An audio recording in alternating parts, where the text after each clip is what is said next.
There she is. Accidentally hit the button and stopped the video, but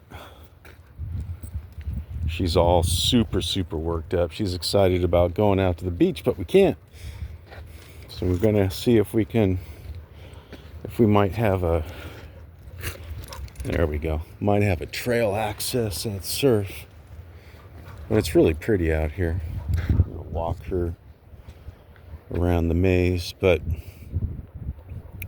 yeah, somebody went over there on the ballast. If I didn't have the little munchkin with me, I might go out there, but you're just kind of asking for it otherwise. But you can see that Quonset hut way off in the distance there. That's the shooting range. I used to shoot out there years ago. It's it's a humble little shooting range, It's pretty fun though.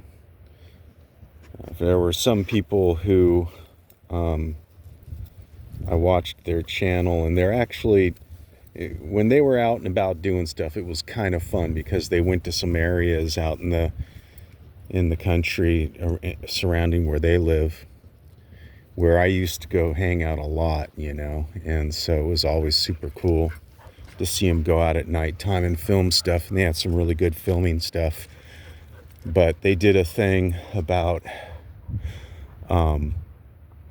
the base, and I think they put out the video maybe before this was designated the Space Force base, but it was still Space Command. It's been Space Command for a while, and it was hilarious because they're into the ghosts and UFOs and all that kind of stuff, and but they also would go to places and get some really good video of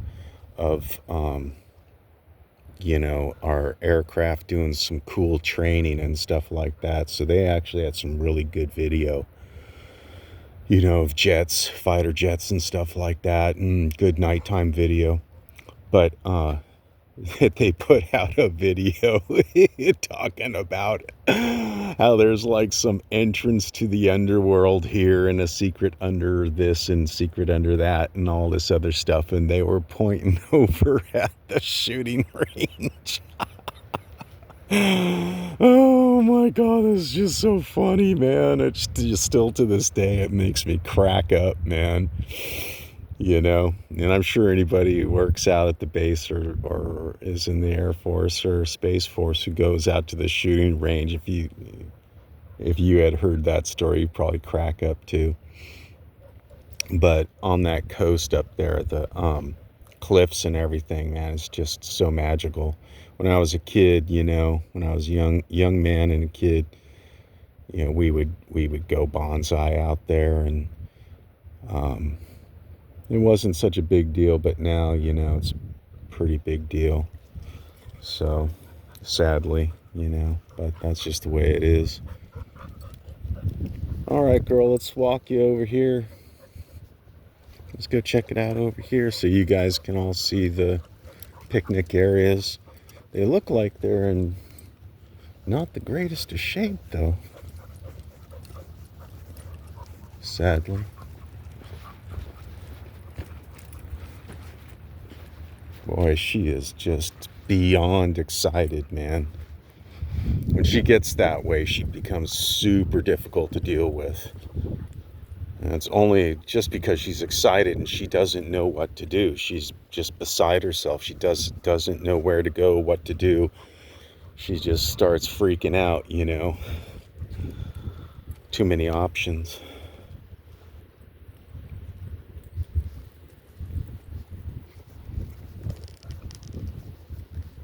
Come on, girl.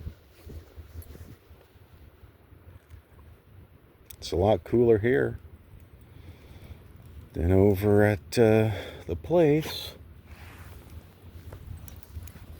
I was going to walk her over there at the mission, but it's getting a little bit boring and it's really hot, and the bird cannons, which means I got to drag her for about the first quarter mile or so before she starts to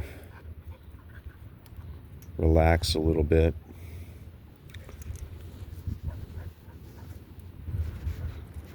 And there there's the California sagebrush right there. It's not the sage we use in our offerings and rituals around here. Some people will call it sweet grass or sweet sage as well. But I get that Santa Barbara sagebrush. Yep. Nice little cypress right here. Oh, you got another poopies to do? Sorry, girl. Pause real quick. Hey, don't be making a mess, dude. Alright, she's being a real bundle of trouble right now.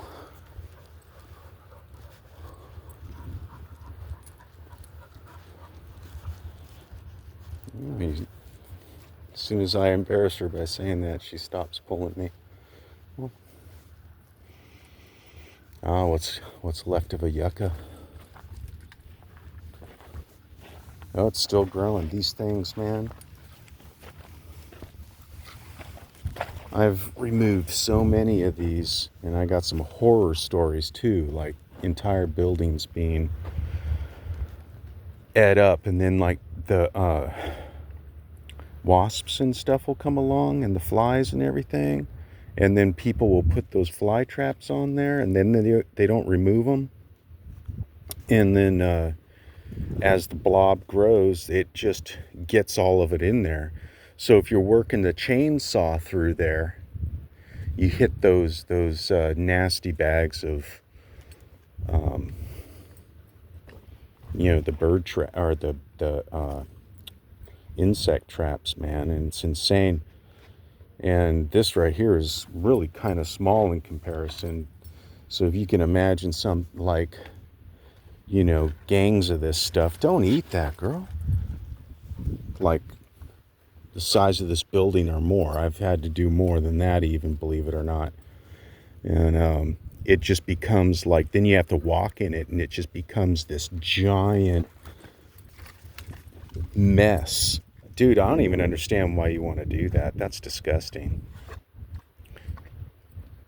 And you got to make sure you clean your chainsaws really good after that. Anything that's like aluminium or anything like that,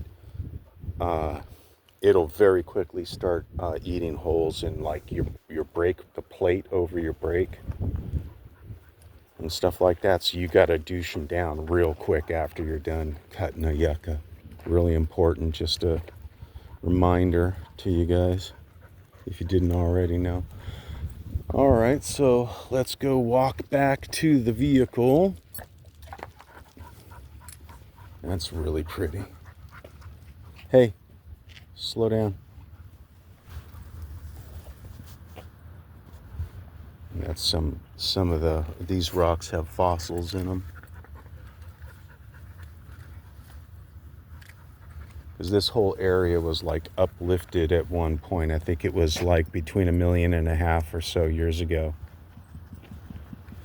And so you can imagine like two plates crashing into one another, and they hit so hard that they jutted up almost vertical, and that's what formed the San Ynez mountain range right out here in the transverse ranges.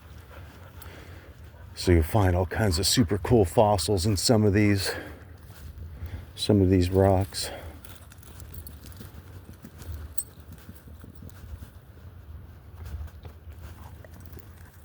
Damn, Sable, I've come across people who less twacked out than you are hyped out right now, dude. So this right here is a cool example of like, this has been brought in here, but before it was brought in, that scar right here, some of these scars, I'm guessing, but some of them, quartz will grow in there. And you can find where these rock outcrops take place, you'll find these giant sheets of quartz growing through, growing through the rock. And I don't mean just like one little like boulder like this. I mean like an outcropping. Come on.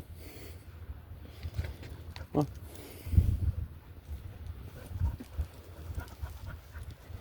Whoa.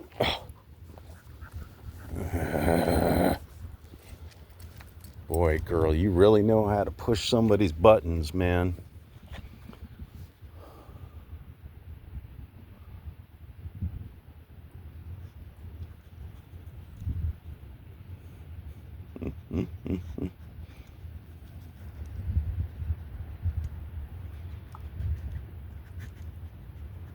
I bet you she could spend the whole day just sniffing that one bush. All right, let's check these little flowers out on here. Rosemary, it looks like. Obviously, they brought it in here. It's another thing that's not cool about how they did this. I mean, I don't want to be like complaining and stuff, but again, I think they should have just never developed this place. You know, but it's that they'll bring some stuff in here, shouldn't be here. Look at that. That is so cool. That's one of the things I love so much about the geology here. But these were brought, you know, but they're local stone that have been brought in.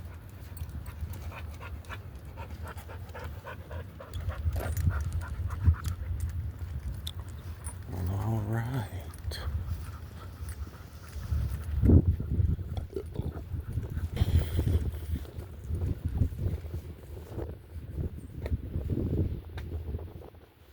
And some of these, they, like you can tap on them with a hammer or something and they make that chiming sound.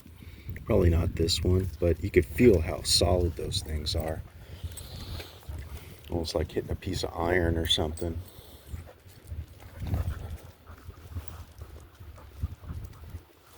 Let's check these out. These are freaking cool.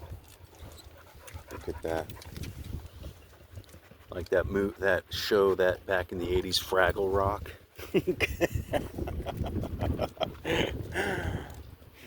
That was so silly and goofy. Even as an adult, I watched that, man, because I was already, that was like the younger generation thing.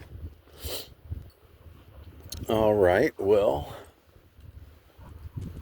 let's take another look at the slough where the Spanish and the Chumash met here.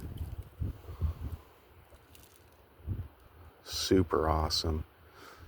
And where it gets more forested. Now, there were, back in the old days, there were still some wetland forests. These are like little micro areas, and some of them that will have a lot of like peat that will build up over time. So there's this one wetland forest, which was a real gem back in the old days that people really loved. And it was off of San Antonio Road, and that caught fire, and that thing burnt for years, man. It was insane. Real shame to have lost that. It was just, it's a very special thing to this area, you know. It's not something you regularly see. All right then, let's go ahead and see if we can go to surf and get onto the trail there. They might have closed it there as well. A little frustrating, but we shall make do.